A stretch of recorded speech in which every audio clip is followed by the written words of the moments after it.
This is the Gearamid. Well, actually, this is the Gearamid 2.0. The original Gearamid was created by the Reddit users Operator and Mammoth Adhesiveness with the help of various other users from the Quality Tactical Gear subreddit. Links to these creators as well as the subreddit will be in the description. The original Gearamid was a great foundation for someone just getting into buying gear, but there was some contention about what particular gear should go on what level, and I personally felt like a few key things were missing from it, including recommended training to go along with the gear you're purchasing. So with that in mind, I rallied a group of individuals from the Patreon Discord community and got to work on rebuilding the Gearamid. Our goal for remaking it was to first provide a foundation for an individual to equip themselves, to protect themselves and loved ones at a level of normal everyday concealed carry. From there, as you work your way up the levels of the Gearamid, you move into having the capacity to work in a team environment, and at even higher levels you open yourself up to more advanced force multipliers and tools that can not only aid you in a team environment, but also in situations of civil service and defense. I'm a strong believer in the original mindset of a militia. I believe that it's the job of the militia to be prepared to assist their community in emergencies, and with this setup you should have the capacity to assist others as well as yourself. You don't need every single item on the list, and you can potentially not get some of the listed training, but if you follow the guide from the bottom up, then you likely won't need this guide anymore by the time you've reached Tier 5. Our biggest goal with recreating this Gearamid is to have you equipped with the tools and knowledge you need to realize at a certain point that you don't even need the Gearamid anymore and you already know what your next step should be in advancing your skill set. Now that you have the intent of the Gearamid in mind, let's start at the very bottom with Tier 1. This is the everyday carry tier, and in my opinion is the baseline level of equipment that everyone should have regardless of if you intend to step further up the Gearamid. These tools can not only save your life, but one of them is invaluable for day-to-day life. Multi-tools are quite handy for a normal day.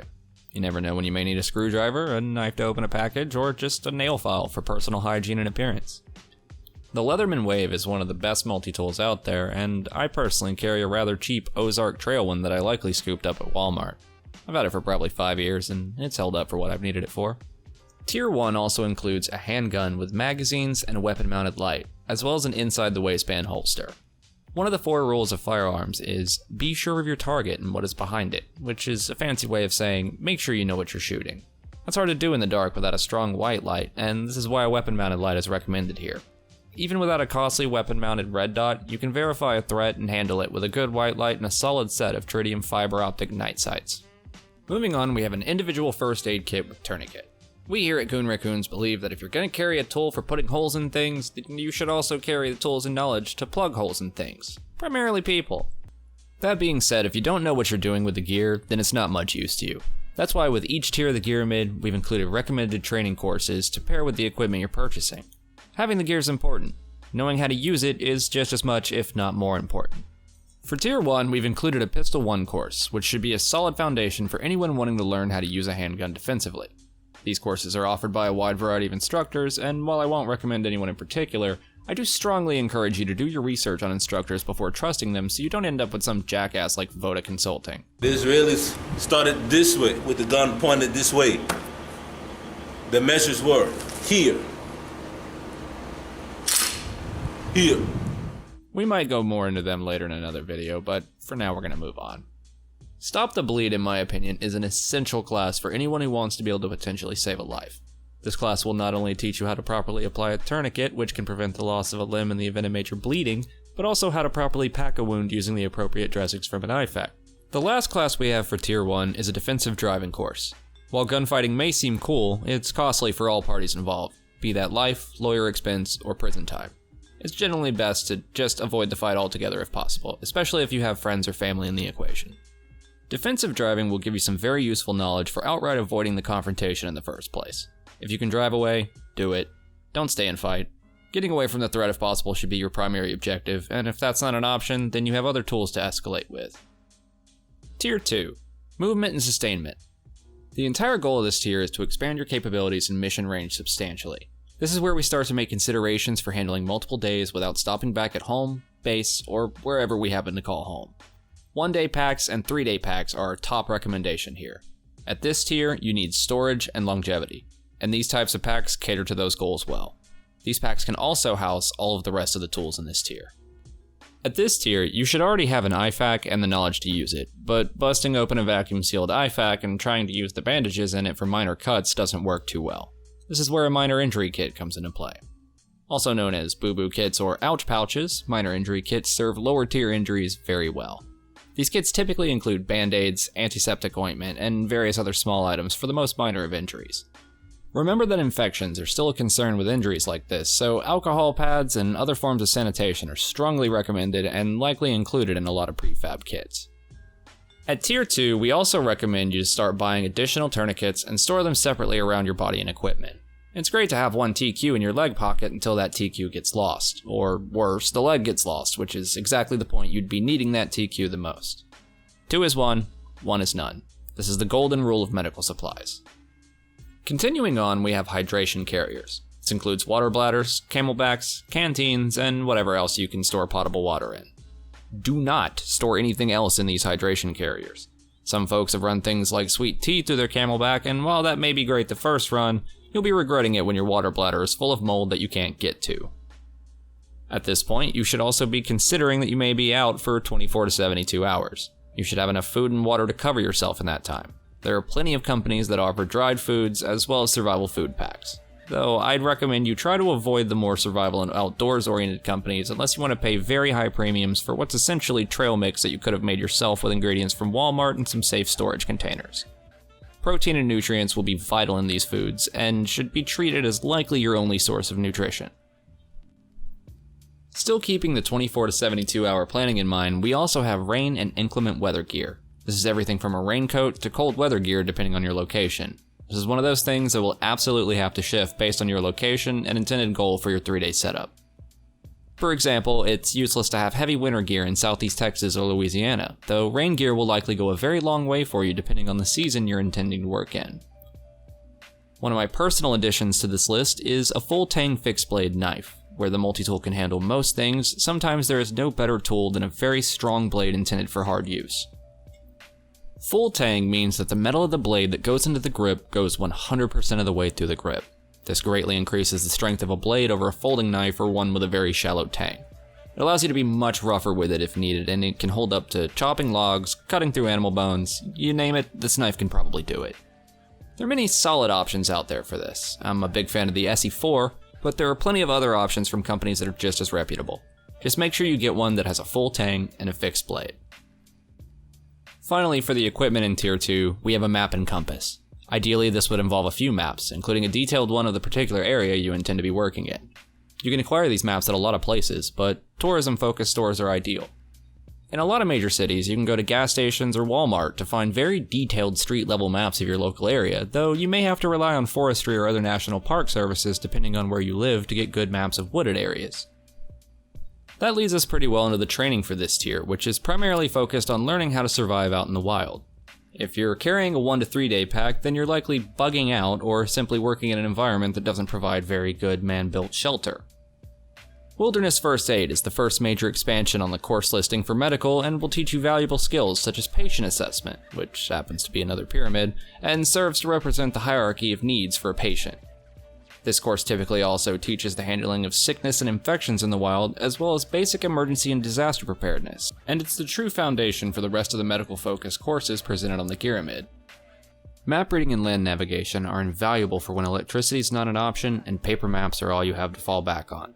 We believe that you should have a firm understanding of land navigation and use of maps before moving on to tools like GPS, because you'll learn much more about finding earth and landmarks and things that can help guide your way when GPS may not be as applicable.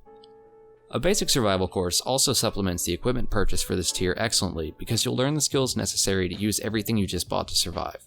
There really is no one course better for teaching you how to use these skills and tools from everything from day-to-day life all the way to bugging out or camping during an emergency. Finally, we have an escape and evasion course. The urban focus variety of these courses is intended to give you a foundation of knowledge and skill to get yourself and your loved ones out of a destabilizing city. I personally live in a massively populated metropolis, so the skills taught in these courses are invaluable to me. Remember that we're focusing on building up a personal foundation of skills and equipment primarily to protect ourselves and our loved ones. Courses like this ensure that you have the knowledge that may come in handy during times of instability. Tier 3. Basic Combat Equipment. At Tier 3, it's time to start learning how to push the fight back against a threat. This is the tier that I would say tips from focusing solely on defensive tactics into learning to be offensive when the time is right. We start with a fighting rifle with sling, weapon light, and optic. What does fighting rifle mean? Well, it means something different to every person. Situation dictates what a fighting rifle is for you. Do you live in the Pacific Northwest in the mountains? Well, maybe a fighting rifle for you is an 18-inch FAL and 308 with a long-range optic. Do you live in a bustling city? Maybe a 9-inch AR-15 and 300 blackout with a close-range optic is the ideal fighting rifle for you. But just like with your handgun, you want a reliable white light on your rifle, as well as a sling for retention and an optic based upon your situation and location. With a lot of the gear from Tier 3 and up, situation dictates is the name of the game. The Gearamid should be your guideline, but the individual purchases should be made with research and with your overall situation in mind. Moving on, this is where we're going to add in more magazines for both your handgun and your fighting rifle. These magazines can be held between your backpack and our next couple of items on the list. A belt system / chest rig, as well as a duty holster for your handgun. At this point, we're moving out of concealed carry and into full open carry, so there's no reason to really stick to the concealed holster when buying a battle belt. The Gearamid has a slash between the belt and chest rig, as you can do fine with one or the other, and some people will make do with a concealed holster for the pistol and a chest rig for the rifle mags. That works, or you can buy both and have more storage potential and quicker access to your handgun in a pinch. Tier 3 is also where we step up into trauma kits. The reason trauma kits are so high up on the list is that they typically include a few things that can cause more harm than good without the proper training to use them, such as NPA tubes and decompression needles. If you have no idea what either of those two things are, you're not yet ready to carry and potentially use a full-on trauma kit. Though you can always use more tourniquets, which is why they're included once again on this list. By this point, you should have no less than 3 split between your person and your extra gear. Keeping the trauma kit and new rifle in mind, the training courses for this tier jump once again in skill level. This tier starts with a beginner carbine course. You need to learn how to use that fighting rifle, and the best way to do so is to take a class specifically geared towards setting you up with a foundational skill set for that firearm. Many instructors offer these courses, but once again, do your research and pick carefully. Next, we have a Tactical Combat Casualty Care course. This may also be known as TCCC, or alternatively as Tactical Emergency Casualty Care, which is more geared towards not having to shoot back while tending to a patient. This course will set you up to handle many things from gunshot wounds to very intensive injuries that could be life-threatening. You should learn how to use every single item in the trauma kit, and by the end of the course, will have the confidence to use them properly. One thing we cannot stress enough with the Gearamid is continued education. Rerunning lower tier courses is actually strongly encouraged because these skills will degrade if you don't use them regularly, and our entire goal is not using them regularly. Go back to previous courses occasionally and run them again. It never hurts to support the instructors who set you up with the knowledge the last time you ran the course, and it ensures that you stay able to use these skills over the years. That being said, we move into Pistol 2. Pistol 2 is both a light refresher on the original Pistol 1 course that we took back in Tier 1, however long ago that was, and also sets you up with more advanced mechanics and shooting skills for if you have to move back to your handgun for whatever reason. At this point, if your fighting rifle goes down and you need that handgun, it really helps to be very proficient with it. Once you have the Carbine course and Pistol 2 courses done, it's time to move into a CQB course, which will take both of those skills and push them into an almost uncomfortably close environment. Knowing how to dominate structures will be your biggest skill if you live in a highly populated urban area. Knowing your cover from your concealment becomes invaluable in these situations, and a course like this shows you exactly what you're looking for in these environments, as well as how to move and fight through them. I personally consider this course as essential for anyone who lives in these type of environments, and it still doesn't hurt if you live out in the woods. At the end of the day, we all typically sleep in a building with walls and doors, and that's where CQB courses shine. Knowing how to fight within your own home could be the difference in winning that fight. Tier 4. Communications.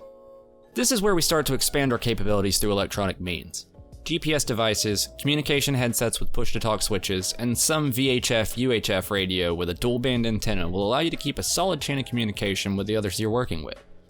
Of course, this isn't and shouldn't be considered an encrypted channel, and any traffic on these channels should typically be brief and using predetermined words and signals to relay messages, as pretty much anyone with a scanner can eventually find your frequency. We aren't concerned with safe comms at this level, as we just want to establish a base level communications for emergency response. This is where the amateur radio technician license comes into play. Typically, to use a radio of this class, legally you must have the space level license with the FCC.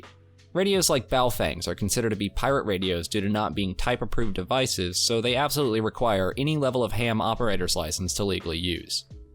Tier 4 is also a great place to advance our skill set with land navigation through an advanced land nav course. This will take the basic skill you have with a map and compass, add a GPS into the equation, and extend your capability even further through visual aid and other training. We can also add in an emergency medical response training course here, as it's a great upgrade to the wilderness first aid course and is actually recognized as a prerequisite for medical courses that we have at higher tiers of the Gearamid. Tier 5. Armor and protective equipment. This tier is pretty clear about its intent. It's time to pick up a plate carrier from a reputable company. I personally will throw out Paraz Design, Cry, and Velocity Systems as recommendations, as the three of those companies make exceptionally high quality products. Quality is the name of the game when it comes to armor. Typically my stance is this: do not buy any armor that is not NIJ certified. I don't care if the manufacturers have tested the armor to NIJ standards. If it does not have the certification, do not even consider it as a defensive tool. On top of that, do not buy steel armor plates. I cannot stress this enough. Steel will get you killed in most situations you would encounter that would result in you taking a center mass shot. The one exception I have to this rule about NIJ certification is a new standard that HESCO is trying to push into the mainstream of armor. The NIJ is looking into a new designation for these type of plates that I believe is called RF2. NIJ 0101.07 refers to a new type of plate offered by HESCO titled Special Threat Plates. These armor panels do not fall under traditional NIJ Level 3 or NIJ Level 4, but they're purpose-built to stop the most common threats in America. NIJ Level 3 is sold on the basis of being able to stop a round from a 308 or 30-06. Special threat plates are intended instead to stop a way more common threat: hot rounds from an AR-15. M193, M855A1, and similar rounds are all on the list for this particular plate. And if you live in a major city, this might just be the best option for you, as those are some of the most accessible rounds for anyone who owns an AR-15, aka the most commonly owned rifle in America. HESCO L210 and U210 plates are the baseline for this in my opinion.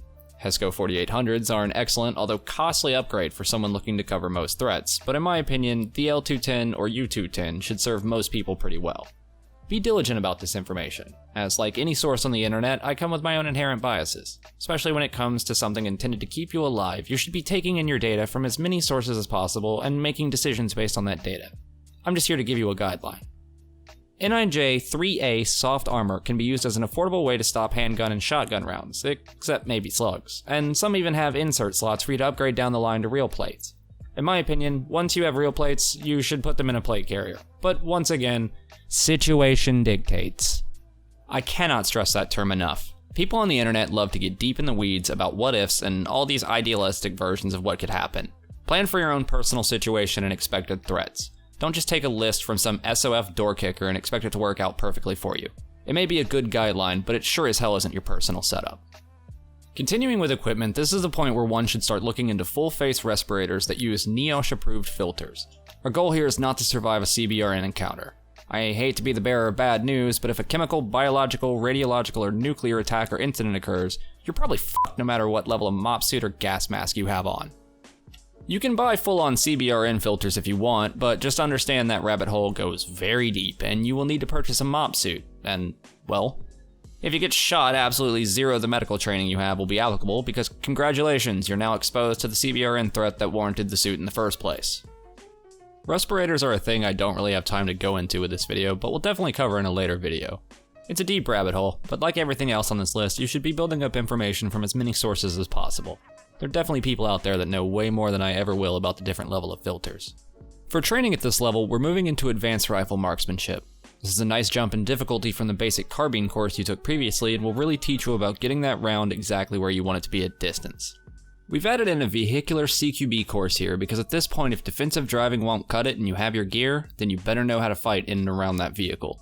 You need to know what parts of the vehicle are solid cover and what parts of the vehicle will likely have rounds sail straight through them. CERT, or Community Emergency Response Team training, is pretty useful here as we can start branching out into preparedness outside of a personal scope. Skills taught at CERT classes can help you respond after disasters such as hurricanes, tornadoes, and floods. Lastly, for Tier 5, we have a counter-custody course. These courses go deep with some valuable skills that could come in handy in the event of an abduction. You may think you'll be a ninja your whole life, but at some point, if things go south and this Gearamid becomes completely essential, it would be extremely valuable to you to know how to escape from an abduction. The courses typically also offer a lot of proactive knowledge and things to look for to prevent it in the first place in more normal times. Tier 6, Force Multiplication. Tier 6 is where we start to take some pretty major steps up from the typical training and mixing in some other skill sets and equipment that may become vital force multipliers in bad situations. Suppressors fall in here if you don't have one already, mainly because they're costly and come with paperwork that requires time to get done. You can do without them for most situations, but they're very nice to have, especially with what comes in Tier 7. Next, we have ATAC and Osmond Plus. These are essentially tools that allow you to track and send location data to a team. ATAC has a lot of plugins that allow you to do various things, but honestly both of these softwares will require their own video. If you're at this level of the Gearamid, you likely know how and where to find the information you need for these particular tools. Going along with ATAC and Osmond Plus, we have mesh networking tools such as the GoTenum mesh system. These are another complicated topic that will require their own video, but I'm sure you'll manage to find some good information if you've made it this far in the video. Entry and exit tools are our next pick here. This includes a set of industrial bolt cutters, lockpicks, and various other tools that will allow you to effect entry or exit in places that are less accessible. P25 and trunked radio systems come into play in this tier. This is where you can get your digitally encrypted radio, but it's a complicated topic and definitely will require thorough research and potentially licensing to be able to use. For training, we have an industrial/business radio license to supplement the P25 and trunked radio systems. This should provide you the education needed to use them and the license needed to operate them. At this point in the Gearamid, we should be looking to start educating our peers. Stop the Bleed instructor courses have some prerequisites, but since we already have an emergency medical response course under our belt, we qualify to become an instructor for the basic Stop the Bleed course. I strongly encourage you to take instructor courses once you make it to this level of the Gearamid. Which leads me into the License to Carry instructor course. At this point, you should be pretty proficient with that handgun. It's time to learn how to teach others to do the same and get licensed to do so at the same time. This is very handy for day-to-day life, and you can offer private courses for friends and family to help them get licensed to carry a firearm. Tier 7. Night Fighting. So you've become extremely proficient with both your rifle and your handgun. You're looking to move up in the world to night fighting. This is where you can pick up some night vision and an IR laser for your fighting rifle. For education, you're going to want to take a Night Fighter 101 course as well as a Night Vision CQB course. Things are a bit different under the view of night vision, and it takes some time to learn how to work around those changes to your vision. By this point, you need to be proficient with working with your firearms without having to stare at them, as working under night vision will result in your firearm being very blurry due to the focal setting of the tubes. Since you should be at a high level of proficiency with both a handgun and a rifle at this point, it's time to take a rifle instructor course so you can help spread your knowledge to your friends and family. Well, that was a long video. Let's get some closing thoughts out of the way. The Gearamid is intended to be a foundation or guideline for people to get an idea of what equipment and education they need to advance themselves. It's by no means a strong statement in the direct order that you must purchase things, but it's a strong recommendation based on the experience of several people and iterations of the Gearamid itself. Education is by far the most important part of all of this. None of this gear matters if you don't know how to use it. Training is essential, and since skills can degrade over time, continued education and rerunning previously run courses should be 100% encouraged.